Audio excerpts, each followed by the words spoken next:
So the other day we were down here, and the reason I'm doing this again today is to tell you and show you what really good plumbing looks like. Yes, this was heating, but there were pipes involved. And contractors know what I'm talking about when I say beautiful, clean work. This is what it looks like. They had to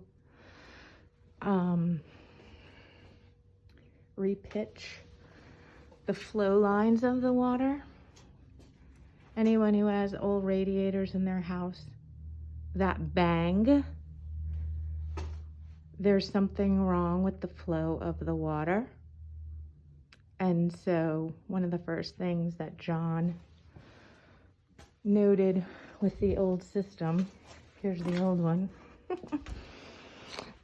was that whoever piped it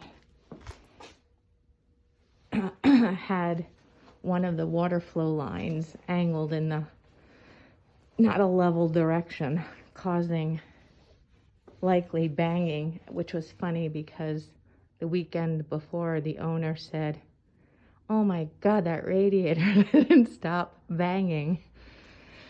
So this is a New York Systems gas-fired boiler and a Rheem professional conventional water tank.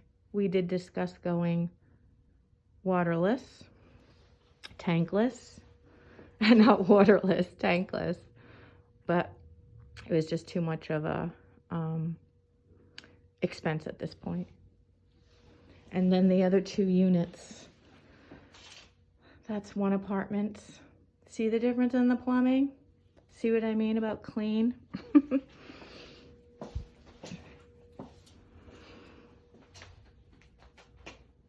And their hot water heater, and then the third floor and their water heater. So there's 3 apartments in this.